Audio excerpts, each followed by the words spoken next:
joke all the time. Brown's gonna run like 3 passing concepts this year.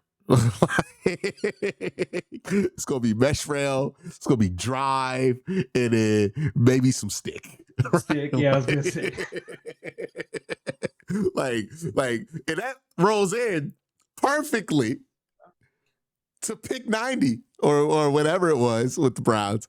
Mr. Dillon Gabriel. That's right. Trey, when his pick came in, all I could do is think about you suggesting this to me at the Senior Bowl.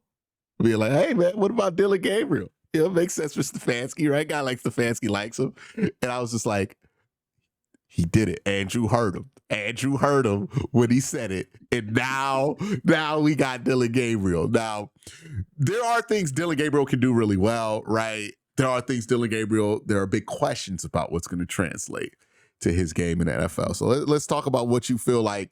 What do you like about Dillon's game here? So I think in the stands, I think I was like, he's like a level-headed DTR. He's DTR, but I think he's gonna be DTR, able to but you turn down the athleticism and then you add like, okay, he could throw the ball. Turn up the intangibles. Yeah. Look, I think all jokes aside, I really do like this fit for the Browns because I think when Cleveland is really looking for a guy who has the floor and the ability to just kind of hit those simple concepts. If anything happens to whatever the main plan is at QB, they need a guy that can come in and he can just do timing routes, get these balls out real quick, do some simple West Coast offense concepts. And so Gabriel makes a lot of sense. He's somebody that I think can do that for them. I don't know if that is a 3rd round pick. I don't know if do you evaluate it? Is it possible to evaluate it differently? This is where I've had to put myself. He's a comp 3rd. So it's kind of a 4th. And I was like, late 4th was about where I had him. Like late 4th, early 5th. So it's like, the best way I could justify it is a reach. But like if you took him at 67, I wouldn't be able to defend it. At like 93 comp 3rd, it's like, okay, you traded Amari Cooper for this, and I don't love that. But I guess, as long as you got somebody good in the 3rd, I guess you're fine there with Dillon. Because I think he's going to surprise some folks with what he can do on the run as far as as a passer. Because he's pretty the Oregon offense is notoriously inexplosive or very boring to watch. But when he does break out the pocket, you do see some plus level stuff from Dillon, right? And he does a good job of managing it. His big time throw to turnover worthy play percentage is pretty strong. Yeah. And he can make some wild throws on the run, especially when he gets some momentum going downhill. I think that's going to surprise some people and even some teams early on if he gets to play. My big worry with him is when that's not a surprise anymore, what does it look like, right? I see him looking a lot like a little bit less effective a version of what Russell Wilson is today. I think there are a lot of similarities, weaknesses there. Not going to attack the middle of the field. Going to be a strong deep ball thrower down the field, but you're not going to throw 30% of your passes downfield, right, with him. Yeah. It's going to be a lot of dink and dunk, but maybe he can live off the couple deep shots that he takes because he's going to give the wide receivers a decent chance to at least get a hand on that ball. That's kind of how when I watched him at Oregon, I'm like, okay, this kind of reminds me. Again, it's tough though when somebody reminds you of Russ now in college. Yeah. It's like you kind of want it to be a little bit better than that. So you feel like it could fall to that.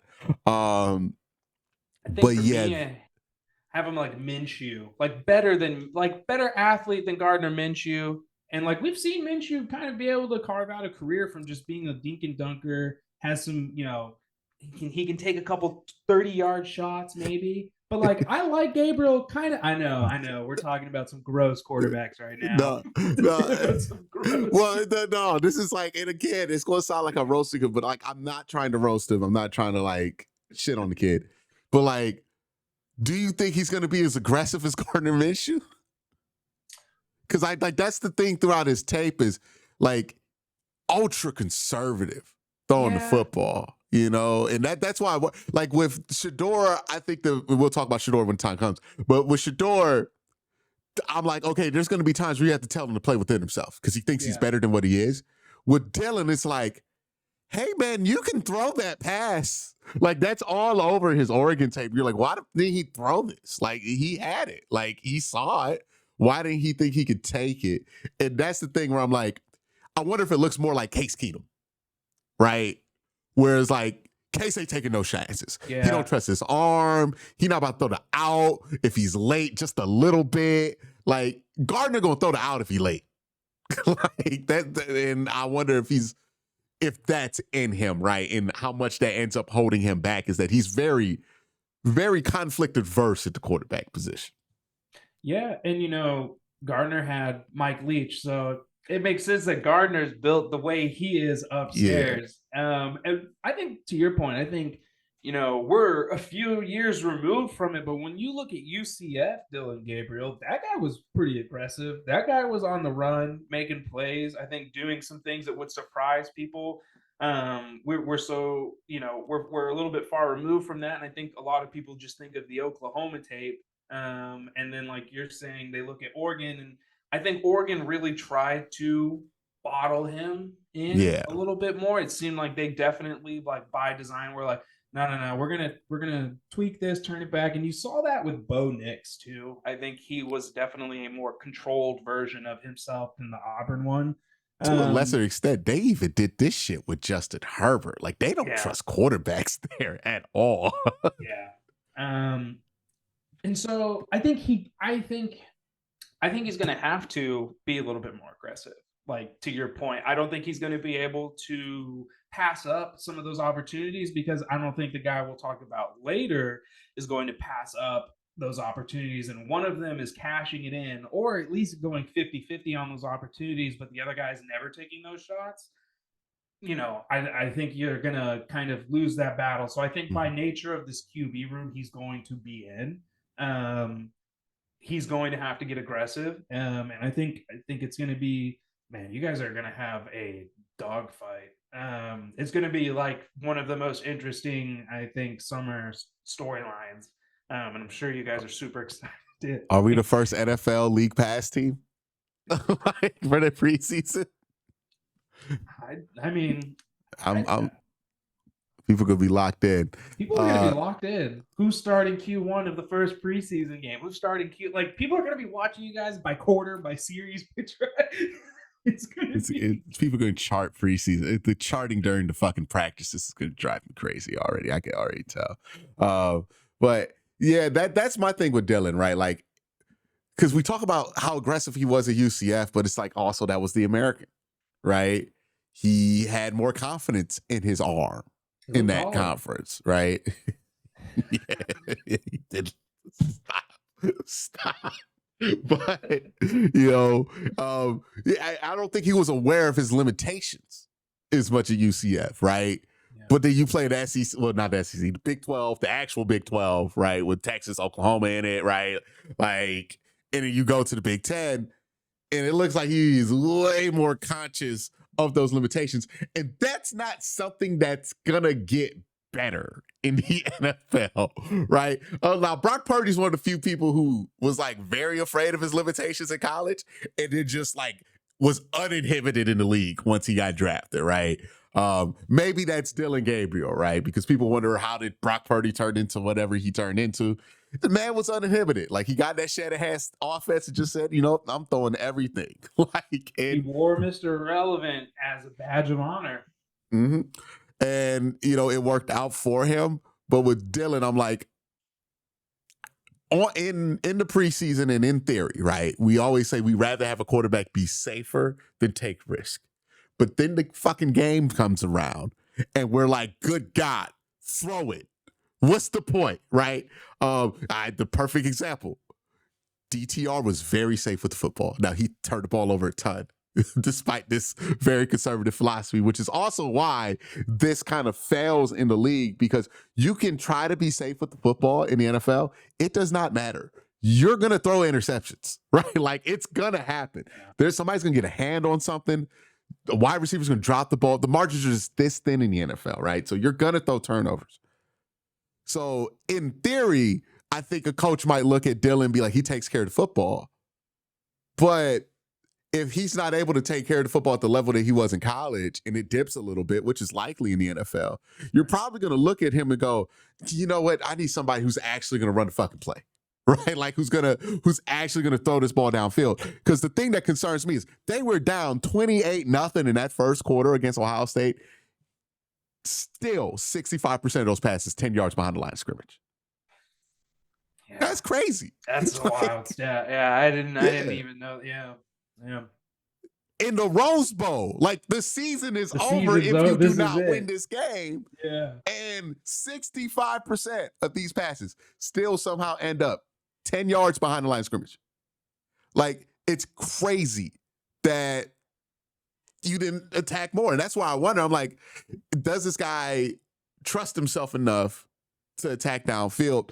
We'll see what happens here, right? I think that's the thing. We can get sensational about the height, and the height matters. He's 5'11". He's not tall. But if he fails in the NFL, it won't only be because of his height, right? Just the same way if he's successful, it won't only be in spite of his height.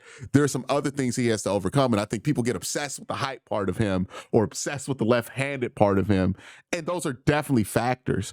But I think this other shit matters more, where it's like, hey, like, they're going to actually throw that backside dig. Like, are you going to be willing to throw it? Or are you going to hesitate, be late, throw an interception? The last pick of the draft, little underrated guy, really not known quarterback out of Colorado, SHEDEUR Sanders. Apparently he's related to Deion Sanders. Have you heard of this guy out of Colorado? I've heard of his brother Shiloh Sanders. I'm not too familiar. Oh, the Beast. Though. Yeah, I was shocked he went undrafted. Like, yeah, the son of Prime as a DB, crazy. Yeah, crazy. But no, all seriousness, SHEDEUR falls to the 5th round. Whatever reason he fell to the 5th round is whatever reason he fell to the 5th round, right? Yeah. We don't know exactly what happened there. But I look at SHEDEUR as a quarterback prospect. What were your, obviously the big things about him, he's super accurate, really on-target passer. Me and you have been talking about some of the things we thought were flaws in SHEDEUR's game. From I remember messaging you during the college football season where people were like, hey, he's going to go number 2 overall. And I was like, he's definitely not going number 2 overall, right? Like, am I tripping about this? You said I was early, but I didn't know how early I was to some of this because I was like, damn, I didn't think he would fall. Or I thought his tape was well in line with the top 40 pick. I just thought people were overrating him at 2, right? So SHEDEUR, he has some strengths, he has some weaknesses. Let's get into the weaknesses here. To me, the pocket presence. It is, let's look at this like 2K. He has the pocket presence animations of Cam Newton in a body that is simply not going to allow for those habits to exist in the NFL for so many reasons, right? He rolls out there, tries to extend the play like he did at Colorado. A defensive end's going to nail him in the chest, and he's not very big, right? This is something that took out Deshaun Watson, and Deshaun Watson looks like Cam Newton compared to SHEDEUR Sanders body-wise. Yeah. So I don't know if they understand this, and this I think it's the hard part about the projection and part of the reason he fell. Part of drafting SHEDEUR is trusting that he understands he's going to have to change how he plays in the league. And maybe there's a question of, hey, this dude don't think he got to change nothing, right? That made him fall because if he doesn't change anything, he's going to get destroyed. Yeah. I think that we'll never really know why he fell, but I think it's important to keep that context in mind because he did fall. Like, we didn't see like this guy that's gonna go, number two, but definitely should have gone round two.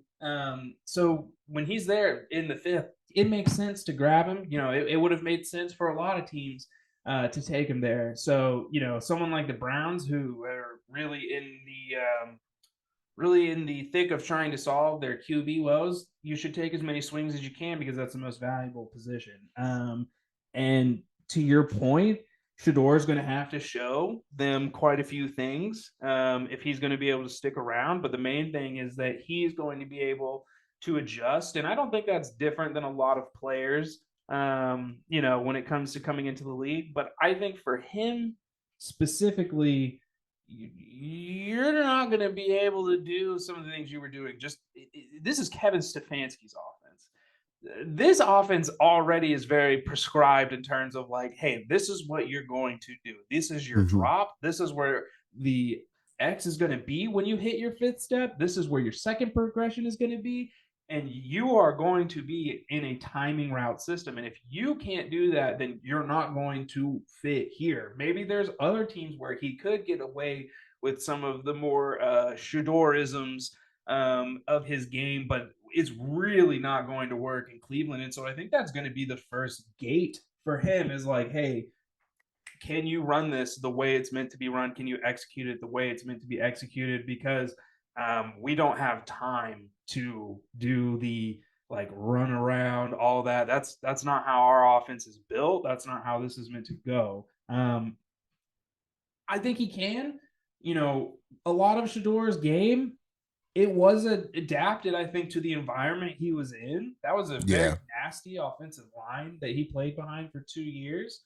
And yeah, there's a lot of times where we see him bailing, and it's not the fault of the offensive line on that specific play, but you definitely see a guy who's dealing with, I think, some muscle memory and a little bit of O-line PTSD.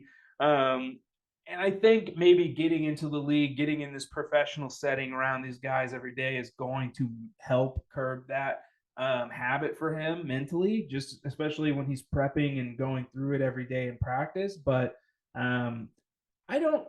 I really don't hate the idea of like getting this aggressive at the quarterback position. I just wish that they had called Kirk Cousins so that they could really, really get this going. Q. I mean, how did the Browns add 4 quarterbacks this offseason and not one of them was my guy, Kirk Cousins?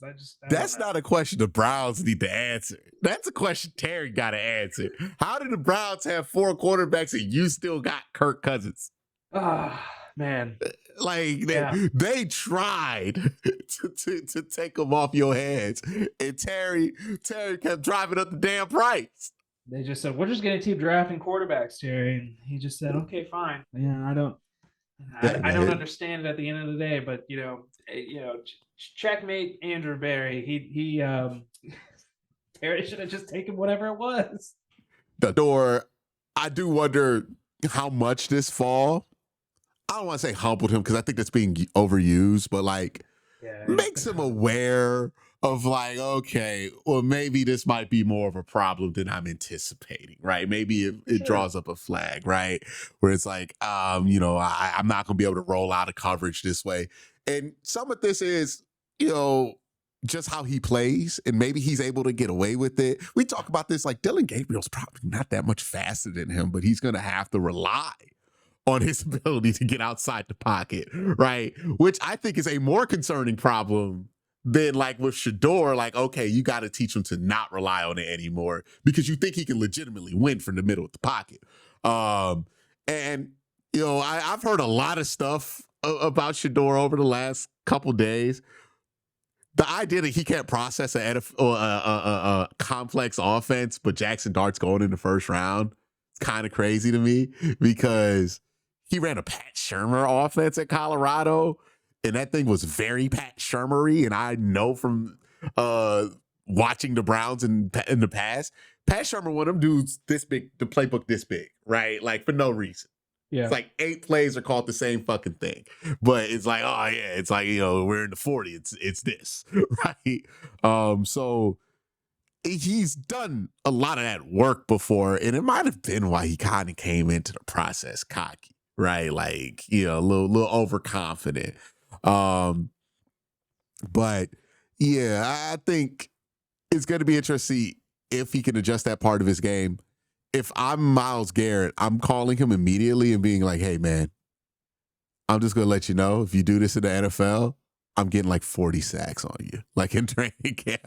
Like, just send the point home clear because, I don't think there's a better motivator to learn how to step up in the pocket than seeing 95 on that other side run around your tackle. And you're like, wow, my tackle's really good. This is the best tackle I've ever played with. Here come Myles. Like, super easy. Yeah. Like, oh, that's an all-pro and Jack Conklin. Yeah, it don't matter. Yeah. Like, yeah. And I think you said it earlier. What would give me faith as a Browns fan or make me feel better about a Browns fan is that we're not talking about like, oh, we got to fix this guy's accuracy. We got to fix this guy's throwing. We got to fix like these things that you really get into with some of these projecty QBs because he's not a project from that like standpoint. He's not. You got to fix him. You got to add. You got to reel him in. Yeah, exactly. Yeah. It's just you got to add and then maybe subtract a little bit along the edge. It's like, okay, that's a college football play, right? But to be fair to SHEDEUR, I think people harp on this stuff because this is the guy that we're talking about. I could say a lot of the same things to a much worse extent about the guy who went #1 overall. Now, I'll just leave it at that. But you could say a lot worse about other prospects in this class. It's not like if you draft Jackson Dart, you don't have questions, if not more questions, about how his game has to adjust to the next level. Snap count in his life. Was he clapping like a happy baby on QB cap, right? Yeah. That is a transition that has been proven. Like we talk about the Oregon quarterback transition, at least there is proof that guy can translate to the NFL. It's hard to tell what that's going to look like in the league, right? The Ole Miss one has a much more dubious track record behind it, where it's like everybody has either ended up on the Birmingham Stallions or out the league. Like, well, out the league or at best on the Birmingham Stallions. No disrespect to spring football. It's not where you want your 3rd round pick to end up. And what, because they had Matt Corral and the other dude, right? Chad Kelly. Chad. That's his uncle. Yeah. Also ended up in the UFL, right? Like, it's a lot of Jordan Tatum. Like, you go look at the UFL, the top UFL passing numbers is Ole Miss. Like, little bit concerning there, right? Not to say it's impossible, but there is a significant transition there. Or Tyler Shuck, who's 26. And look, shit on Dillon Gabriel pick all you want. I think Dillon Gabriel at 40 is a better pick than Tyler Shuck. Like, I know it's a hot take because Tyler Shuck's 6'5", but we saw them both at the Senior Bowl. I was thinking about Dillon more than I was thinking about Tyler. But like, maybe I'm wrong. Maybe Tyler Shuck ends up being a baller and he haunts the Falcons for the next decade, and they do it to you. Or maybe this becomes something you laugh at them about for the next 5 years. I know where I have my money placed, right? Like, so there are certainly worse picks you could make to Dillon Gabriel at 90. I think is my point with that pick. Like Tyler Shuck at 40. Like arguably trading back into the first round to take Jackson Dart. Yeah, I don't. We look, I know nobody's going to be willing. I'm on an island here. I'd be willing to throw, hey man, maybe Cam Ward at 1. Like, are we going to talk about that later on? If it doesn't work out, like, should that guy have gone 1? I think there are a lot of questions that just got ignored because he was the quarterback prospect that had the natural talent, right, that SHEDEUR did not have, and he was not SHEDEUR, which apparently benefited him greatly in this process because they did not like him, right? It really seems like what it came down to. Yeah. And it's like, well, he's not that guy. So we want, and the 2 teams I wanted were Tennessee and the Giants, right? So, there are worse places to take quarterbacks. And I like Dillon Gabriel where they got him, fine. Obviously fine with what they spent to get SHEDEUR, not much at all. We'll see what happens here with this quarterback class. I think the best case scenario for the Cleveland Browns is that maybe you don't have an answer long term, but you're no longer desperate at the quarterback position, right? Yeah. Like you got to get out of desperation mode because this is how you end up trading extra first round picks to get back in the first round and take whoever's starting at Ole Miss next year, right? Like this is the desperation to get you there. You need to not be desperate, right? The beauty of the Matt Schwab level quarterback. If you get that, cool, right? You know, you can hold on for a couple of years, make the playoffs maybe once or twice, right? You know, did you guys start Matt Schwab at the end? No way. Y'all still had Matt. Schwab got started during the Vic era, and then he went to Houston. That's how long Matt Schwab was in the league. Wow. Matt Schwab was in the league so long that he backed up Michael Vick, and then came back around to back up Matt Ryan. He backed up Michael Vick. Yeah. You know what's crazy? People were arguing to bench Vick. This is how bad fandom is. People were arguing to bench Vick for Schwab. They got Schwab out of there. This was the year after the dogfighting incident. Schwab goes on to Houston, looks like a legit guy for a couple of years, then gets kicked out. At the age of like 39, he dropped a 400-yard passing game against the Seahawks in relief for Matt Ryan. That's hilarious. One of the most interesting careers out there.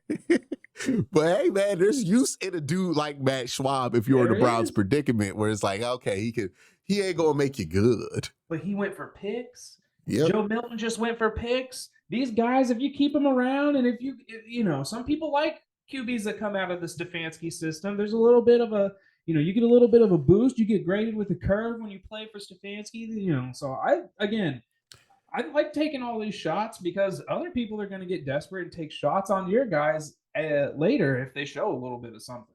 And I can see teams calling around for sure this preseason if an injury or two happens and they like what they saw. You never know. Yep. Always going to be interesting in Cleveland during the preseason. This is no exception. We're going to have the most jamming, slamming preseason of all time. Sexy Red going to be there. It's gonna go crazy. And here's the fun part. It's gonna be a lot of people who don't understand what a preseason game is being very invested in what's going on. Oh man, not excited about that. Not excited about that at all.